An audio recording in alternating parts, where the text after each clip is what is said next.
बर्तन धोने वाला ये स्पंज तकरीबन हर घर में यूज़ होता है, लेकिन इसमें 2 मसले हैं। एक तो ये रोज़-रोज़ ख़राब हो जाता है, चेंज करना पड़ता है, और दूसरा ये कि एक्सपर्ट्स बार-बार कह रहे हैं कि इसमें बहुत ज़्यादा जर्म्स पाए जाते हैं। हाँ जी, इसमें बहुत से जरासीम और बैक्टीरिया बनते हैं और बाद में उसी के साथ हम बर्तन धोते हैं, तो ये हमारी सेहत के लिए बहुत नुकसानदेह है। तो मैं काफ़ी टाइम से इसका अल्टरनेटिव ढूँढ रही थी, इसका कोई मुतबादल अच्छा-सा ढूँढना चाह रही थी, और एक दिन जुगाड़ के तौर पे मैंने एक मुतबादल इस्तेमाल किया जो बहुत अच्छा रहा, वो मैं आज आपके साथ शेयर करती हूँ। तो अस्सलाम वालेकुम वरहमतुल्लाहि वबरकातुहू and welcome to my YouTube channel. अच्छा, मेरा ये स्पंज जो है ना, ये ख़राब हो गया था और इस बार ग्रोसरी में मैं न्यू मंगवाना भूल गई, तो मैंने शॉप से मंगवाया। यहाँ गाँव की शॉप से ये मिला, जो आते ही ना पहले दिन ही मैं बर्तन धो रही थी तो ये जो है ना इस तरह से अलग हो गया। अच्छा, एक छोटी सी रिक्वेस्ट है, मेरा अल्टरनेटिव देखते ही ना मुझे चीप कह के तो वीडियो छोड़ के जाने की बजाय ना उसके फ़ायदे ज़रा सुन लीजिएगा, फिर वीडियो। बेशक मुझे चीप कहना, जो मर्ज़ी कहना। मैं आजकल इस्तेमाल कर रही हूँ ये छोटा सा कपड़ा।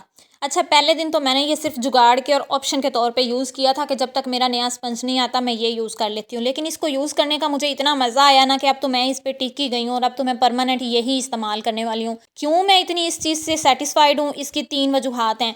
पहली ये कि इसका जो है ना, ये साबन बहुत कम, खर्च बहुत कम होता है साबन का, ज़ाया नहीं होता साबन, जो भी होता है वो डायरेक्ट इसके ऊपर ही लग जाता है और उसके साथ हम बर्तन धो लेते हैं ना। कोई एक्स्ट्रा साबन ये क्योंकि फोम वगैरह नहीं है तो एक्स्ट्रा साबन इसके अंदर जज्ब नहीं होता। अब ये मेरे साबन की हालत देख के कुछ मेरी बहनें कहेंगी छी कितना गंदा है।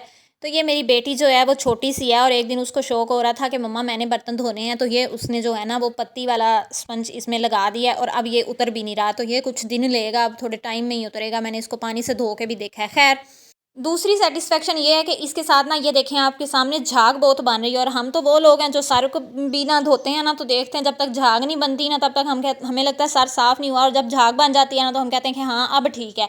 तो ये मुसलसल हर बर्तन पे जो है ना आप धो रहे होते हैं ना, तो इसके साथ साथ झाग भी बन रही होती है, तो आपको एक अलग किस्म की सेटिस्फेक्शन होती है कि हाँ अच्छे से धुल रहे हैं। और रही बात बर्तन अच्छे से साफ़ ना होने की, तो ज़िद्दी दागों के लिए हम सब के घरों में ये लोहे की तार वाला स्पंज तो मौजूद ही होता है। और तीसरा और आखिरी इसका मुझे फ़ायदा ये नज़र आया है कि ये ना जब हम बर्तन धो के फ्री होते हैं, एंड पे इसको वॉश करते हैं, तो ये देखें क्योंकि ये बिल्कुल सिंगल लेयर है, ये अच्छी तरह से जो है ना वॉश हो जाता है। इसमें ना तो कोई खाने के ज़रात रहते हैं, और जब खाने के ज़रात ही नहीं है तो जर्म्स भी इसमें कम से कम बनने के चांसेस हैं।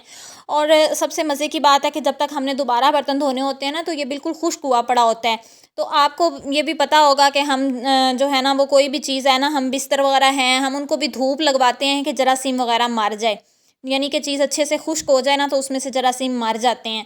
तो इसी तरह ये क्योंकि खुश्क हुआ पड़ा होता है ना, तो वो एक इंटरनल सेटिस्फेक्शन होती है कि इसमें अब जर्म्स बहुत कम है या ना होने के बराबर हैं।